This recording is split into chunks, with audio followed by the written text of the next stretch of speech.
continue with the Indian linkages with China, and the first paper here is by Professor Madhvi Thampi on Raja Mahendra Pratap, an Indian visionary in Republican China. And I don't think Madhvi needs any introduction, formal introduction, but I must say that she is one who has, really highlighted the Indian linkages with China, especially in modern times. And most of the researches in that direction is due to her effort. And also, started the archival edition, using Indian archives for Chinese, has been her contribution. So I invite, Madhvi Thampi to present her. Thank you very much.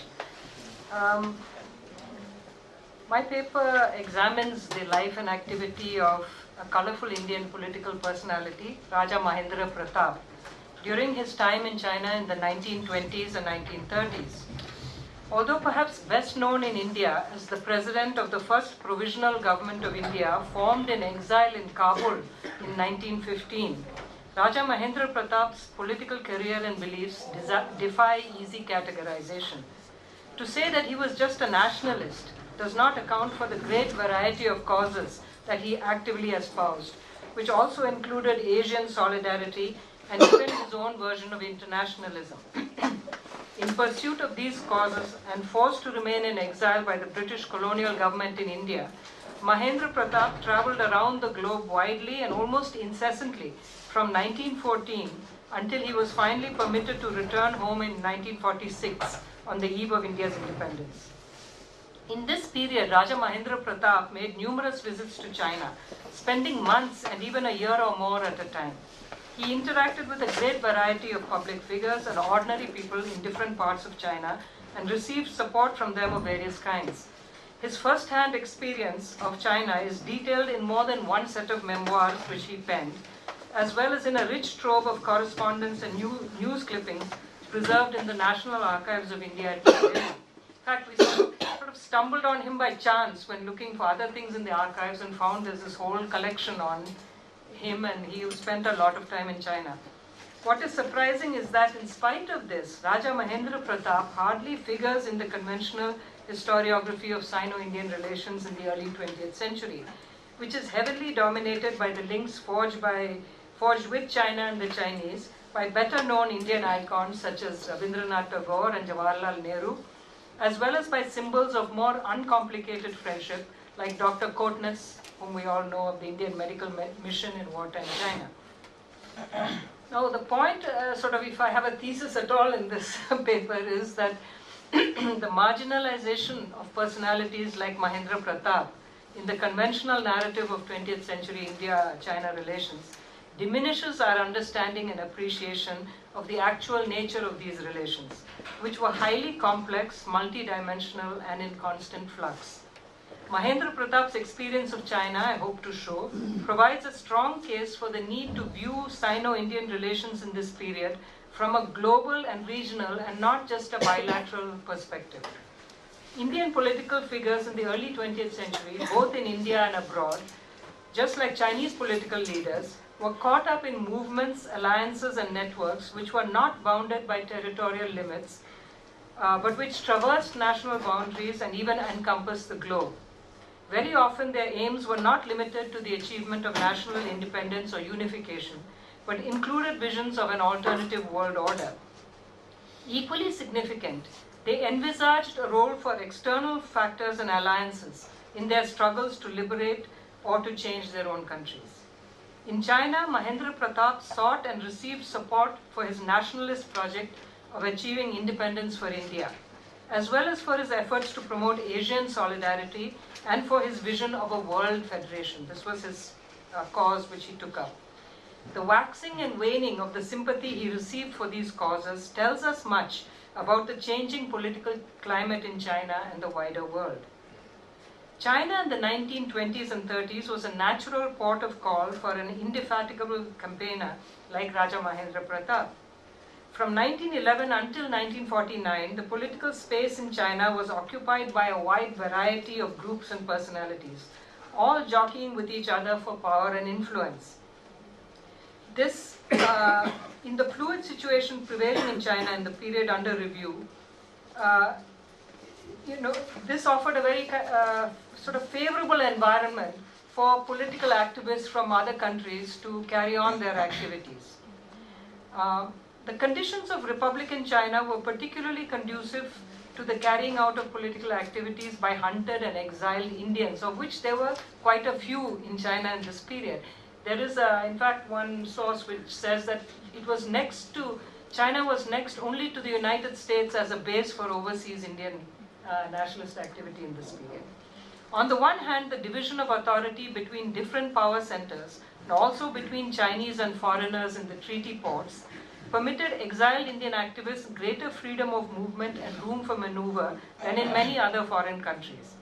Secondly, particularly after World War I, rising anti-imperialist sentiment in China meant that the activities of exiled Indian nationalists found considerable resonance and some practical support as well among Chinese from different strata and organizations.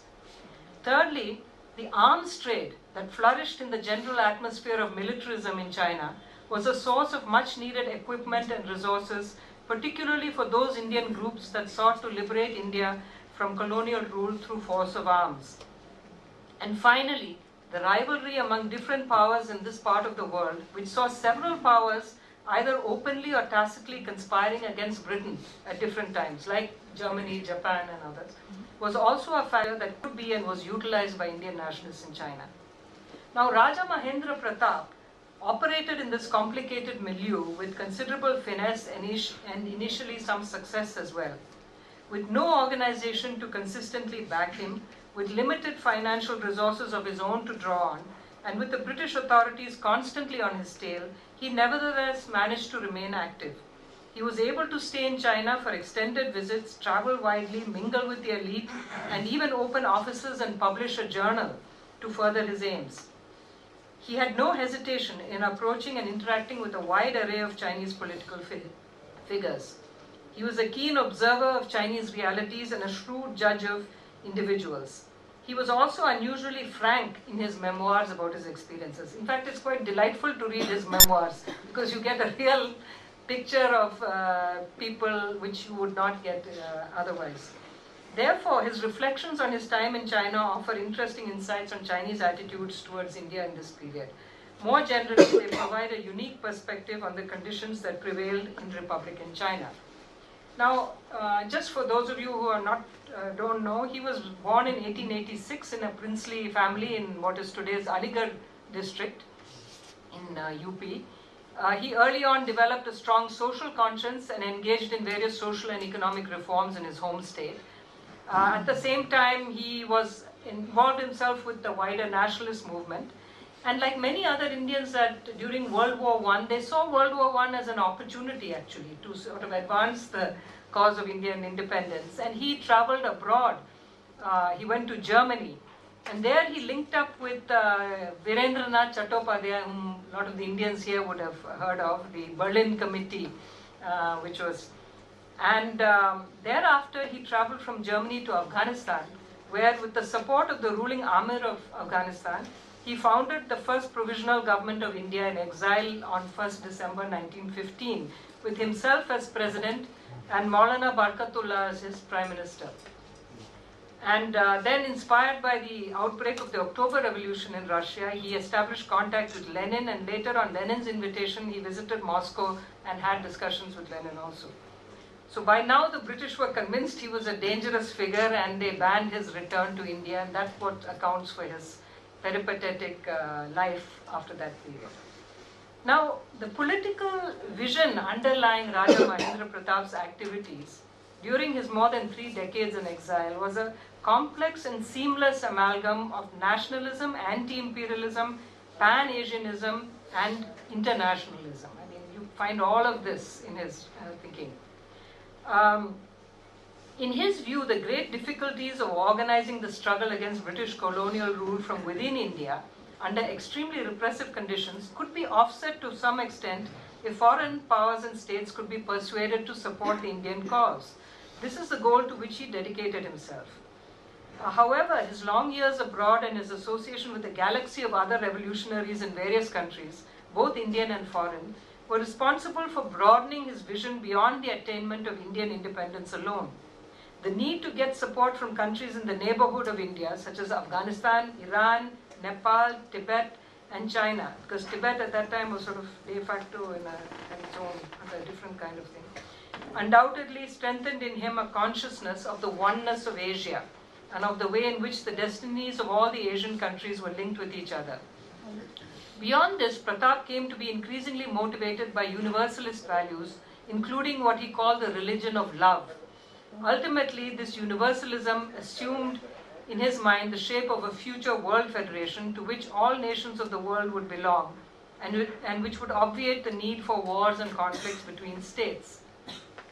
Now, I don't know if you can see this, but this is in Raja Mahendra Pratap's own drawing of his world federation.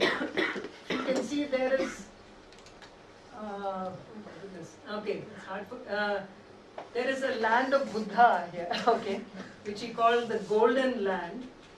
And then there is, oops, okay, go back. Christ, Nordic land. I mean, this, it's quite weird. Eden, which is Australia and New Zealand. And yeah, there was Aryan, which is India falls into Aryan. Okay, so this is the kind of, he had a kind of vision of a world federation like this. I'll come back to that more later. Yeah. As has been noted by many scholars, the intertwining of nationalism and internationalism among political activists in countries across the globe in this period was nothing unusual. What was perhaps unusual was the interest shown in his activities and the financial, political, and logistical support given by many foreign governments and influential politicians in different countries to a lone operator like Pratap. This is partly because he was, if you read his memoirs, he really comes out as a very persuasive and somebody you can empathize with, very sincere in his views. And he seems to have been able to persuade quite a few people to support him, even as an exile and working on his own. Now, Raja Mahendra Pratap's first visit to Chinese territory was in 1920. Bearing a letter to the President of the Chinese Republic from the King of Afghanistan, Amanullah Khan, he set out from Afghanistan with a small party in an arduous journey across the Pamirs to the borders of Xinjiang. Well, the Chinese governor of Tashkurgan, which is Xinjiang region, accepted his letter but told him you cannot come any further. And he tried this one more time and again found he couldn't enter. So this convinced him that he had no alternative but to try and enter China through the front door, as he put it, and that is through Beijing. And so he finally did arrive in Beijing in 1923 from Japan via Manchuria. On his first visit to Beijing, he stayed for about a month, meeting officials in the foreign ministry and giving lectures in different places. Following this, Pratap made several more trips to China in the following decade, visiting practically every year, crisscrossing the country and spending extended periods of time there. The charged political climate in China in the late 1920s presented him with many opportunities to address big and small meetings. Now, in his second visit to Beijing in 1925, this came at a fortuitous time because Chinese resentment against Britain was very high after the May 30th incident, which Isabella spoke about. Pratap's forthright condemnation of the British for killing Chinese was very well received. He wrote in his diary, "Chinese leaders at Peking welcomed me. Dinners were given, meetings were held, and I lectured here and then there. One great mass meeting before the palace was exceptionally fiery. Here Madame Sun Yat-sen and myself spoke from the same platform. People wildly cheered us." So this was the kind of, he got a reception. He visited again in 1927. I'll skip a few details of his many visits. And in this period, he also started to develop his links with Japan and became a great votary of Pan-Asianism. Now, this is the time when Pan-Asianism was still not a dirty word in China because of Japan. So he had a very good reception in China. He was constantly asked to deliver lectures. The list of his contacts reads like a veritable who's who of China's key political figures of that period. Among the better known Chinese leaders with whom he interacted were Madame Sun Yat-sen, the warlords Feng Yuxiang and Wu Peifu, Wellington Koo, Sun Yat-sen's Sun Fo, whom he considered an old friend of his, Hu Hanmin, Chen Lifu, Wang Jingwei, and many others. So he was not a minor figure at all. He was, was quite well connected. And his descriptions about each of these people is very interesting. I don't have time to go into it here, but his visits with Feng Yuxiang and Wu Peifu are very interesting. Feng Yuxiang met him in Kalgan when he was, later I will come to that, he tried to go to Tibet. And Feng Yuxiang organized many meetings for Pratap to address. The powerful military commander, Feng Yuxiang himself, would attend those meetings and sitting cross-legged among the rest of the audience would seriously take notes while he was speaking. Pratap was deeply impressed by Feng Yuxiang, in fact. Wu Peifu was initially suspicious of him because he thought he was a Bolshevik, because he had come from, he was sympathetic to communism, he had come from Soviet Union. But at some point when Pratap was deported from Japan, then Wu Peifu received him well, and he even offered to help him reach Tibet. Then from August 1931, he based himself for quite some time in Beijing, and that's where he set up a headquarters of his World Federation movement in Beijing, and he started a journal also for that. And at the same time, he used to run a kind of free language school for people to learn Chinese, Japanese, and various Asian languages. This was part of his effort to sort of develop a kind of Asian unity. Here's some picture of him with his students in China. You can see him in the middle there, seated. And here also, another picture of him in China.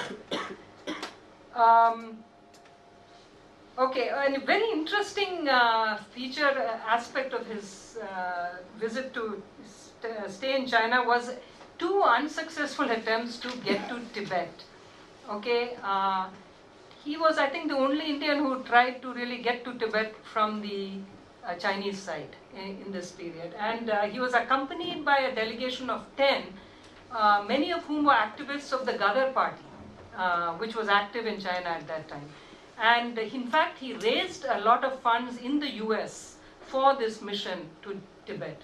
Now, why he wanted to go to Tibet, he gives the answer in his own memoirs. He says, "To tell the truth, I had a plan to surround India with anti-British empires and pro-India states, and to establish on the frontier our outposts. In Afghanistan, under King Amanullah, we had our best friend. I said, why we not try to have the like friends in Tibet and Nepal?" So basically, he wanted to have things. However, he did not account for the exceedingly complex situation in Tibet at that time, with Tibet's relations with China and with Britain in India. I won't go into that, but it's there in my paper if anyone's interested. Since approaching Tibet from British India was out of the question, Pratap hoped to get support from his venture from China. Before leaving for Tibet, Pratap met the Panchen Lama, who had arrived in Beijing by that time. According to Pratap, the Panchen Lama, quote, highly appreciated my plan of visiting Tibet, though he thought it was rather dangerous. Okay? They left Beijing by train on 7th August 1925. They disembarked at Kalgan. There, I told you, they met Feng Yuxiang, who helped them. There they passed on to Ningxia, where they were received by a General Ma. It's quite a fun, humorous description here, because even Pratap, who was prone to wild schemes, was astounded when General Ma over dinner casually suggested that he take 25,000 of his troops and drive out the British from India. Okay? From Ningxia, I mean, it shows the kind of maybe things that were going on at that time. From Ningxia, the party went on to Lanzhou, where they spent a few days. In the short time they were there, they were witness to a coup d'etat in which the governor of the province was ousted. Pratap had the unusual experience of being cordially entertained at dinner first by the governor and then equally cordially by the man who ousted him. Okay, so, and anyway, he noted that the Postmaster General of the province was an Indian Parsi. Okay, so that's interesting. From Lanzhou, they made their way to Xining and Qinghai and then entered the Tibet. I won't give you the description, but it's a very graphic description of their journey through the wastelands of Tibet. At the Tibetan border, they were stopped, but because Tibet had a policy of not allowing any foreigners, but he literally argued his way up to the next point, which was Chamdo, which was where the governor agreed to receive him, but said he could not let him go further till the Dalai Lama. He got a response. So they sent a letter to the Dalai Lama and then waited for several months for a reply to come from the Dalai Lama in that border area between Chamdo and the border of Tibet. And finally, the letter came. This is the letter which the original letter is there in the National Archives of India from the Tibet. Eventually, he received a letter from the Dalai Lama. In Pratap's words, quote, the letter was very polite but very explicit in advising me not to come to Lhasa. Okay, so this is the English version of the letter. Maybe we can see it later, but it tells the operative part, I think, which you can see is the part in the middle. Foreigners are not allowed to enter Tibet. Besides the British and Tibetan borders being jointed territories and too near to one another, and also on account of the continual passings of traders, it is certainly impossible that the British government will not come to know the matter, and thus the Grand Council reports as unadvisable for you to proceed to Lhasa. They were worried what the British would say. Okay, anyway, coming to the last part of his stay, he tried one more time to go to Tibet. By this time, the Kuomintang government had been established in Nanjing. He traveled to Nanjing. And though they were all very cordial and polite and talked to him, but they did not help him to get to Tibet. So his first big disappointment was over this Tibet. But then it was not just in the matter of Tibet that Raja Mahendra Pratap met with disappointment in China. Initially, he was suspected in China of being a Bolshevik. But later, this image of him as a Bolshevik went. However, from the 1930s, he found himself increasingly isolated and frustrated in his efforts in China, and to his own dismay, began to be regarded with some hostility and contempt among many Chinese and also among other Indians in China. Ultimately, it was not the suspicion of being a leftist or his views on the Tibetan question, but his devotion to the idea of Pan-Asianism and the shadow of Japanese expansionism that turned against him in China. He, as I told you, was a very staunch Pan-Asianist, and he was one of those who could not give up that idea, even when he, in China, and being who he was, he had to speak about it, even when it became an unpopular idea in China in the 1930s. I will have to skip over this part, but because he tried many times to argue that it would be suicidal for all Asian nations if they fought with each other. This is the way he saw it, that China and Japan mustn't fight with each other, and if they do, a third power, which is Britain, would be the one to benefit from it. But he got a very bad press, and even the interesting thing is he kept a scrapbook of news clippings about himself, including things which were very unfavorable about him. Most of the news clippings in this period are very unfavorable about him, but he kept all those. So you can get an idea of the kind of hostility he raised. After 1942, Raja Mahendra Pratap appears not to have visited China again. He went to Japan. He maintained some contact with Chinese friends, but he basically stayed quietly in Japan until he was finally permitted by the British to return to India in 1946. Now, in conclusion, this is what I'd like to say, that the visit made to China in 1924 by another Indian and contemporary of Mahendra Pratap, that is Rabindranath Tagore, has been analyzed many times in minute detail to draw conclusions about the attitude of Chinese towards India and towards the ideals and vision put forward by the great Indian poet and philosopher. The experience of Raja Mahendra Pratap, who visited China many more times and interacted with a much wider array of people in China over a much longer period, can similarly be fruitfully analyzed to better understand the nature of Sino-Indian relations in the early 20th century, as well as the changing political climate in China at that time. Judging from the experience of Raja Mahendra Pratap, it appears that the 1920s were a period when China, caught up in the throes of revolutionary struggle and with no strong unified political authority, was unusually receptive to transnational ideologies like anti-imperialism, pan-Asianism, and internationalism. There was a remarkable tolerance and interest in the activities of foreigners and diverse ideologies and movements. This is the only way you can explain the kind of experience Pratap had in China. The establishment of a stronger, more centralized Kuomintang government at Nanjing changed the situation somewhat for Pratap and others like him.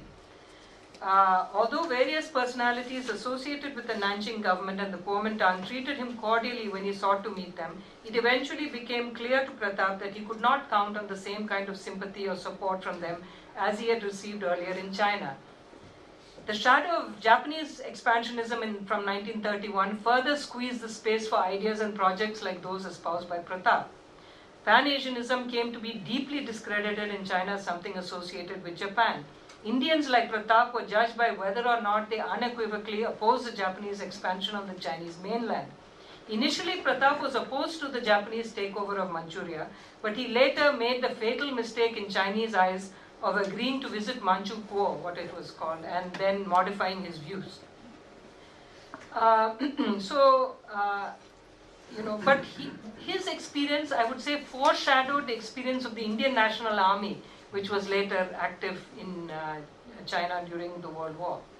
Finally, Mahendra Pratap's mission to Tibet foreshadowed the role that Tibet was to play in the future of India-China relations in the later half of the 20th century. In Pratap's view, Tibet was another neighbor of India, like Nepal or Afghanistan.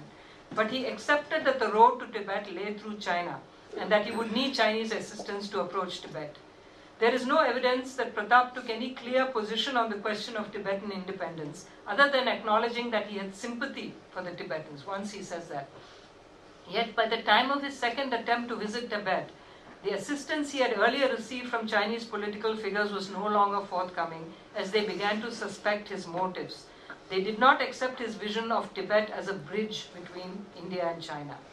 Overall, Mahendra Pratap's experience in China stands in marked contrast to the situation that came to prevail after the mid-20th century, when relations between India and China came to be mediated solely through two highly centralized governments that were established after 1947 and 49 in India and China respectively. Pratap's freedom to wander throughout China, to come and go as he pleased, to forge political links with a wide spectrum of organizations and individuals, and to actively organize as an Indian in China on behalf of his chosen causes, represents a perhaps unique phase in the relationship between India and China in modern times. Thank you.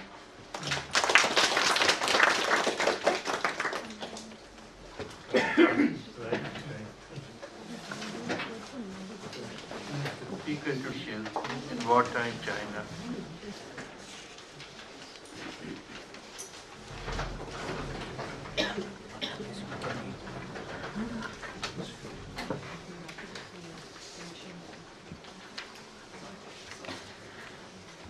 Good afternoon. Can you hear me, people at the back? Javin? Today I'm going to talk about the Indian associations in wartime China because in my stint at the archive, where I have been spending a lot of my time in the past 2 years, I have found that there are quite a lot of materials on the Indian associations in China. And partly it also partly falls is a part of my own PhD research, which is on the Indian National Army. The research questions which I have try to look at in this presentation is what were the types of the kinds of organizations that existed in wartime China, and what were the main characteristics of these Indian associations and their basis of affiliations to these associations, how popular were these associations with the Indians in China, what was the relation with the authorities, the ruling authorities, what were their activities, and what happened to these associations at the end of the World War. Now, Isabella must have talked about it, and Madhavi ma'am has very well brought out in her book. The Indians in China basically consisted of the Sikhs, primarily the Sikhs, Parsis, Pathans, and Sindhis, and basically involved in worked as soldiers, policemen, watchmen, and the Parsis and the Sindhis were engaged in business. Now, in terms of geographically, they were located in commercial centers as well as the treaty ports like Shanghai, Tianjin, Hangzhou, Nanjing, Hong Kong, and Macau. But at the same time, I have to point it out that it was not a very affluent community, neither was it a very political community. Now, before actually talking about the Indian associations in wartime China, I would like to tell that the first instance of any kind of associational life in the Indian community was found during the First World War. But these are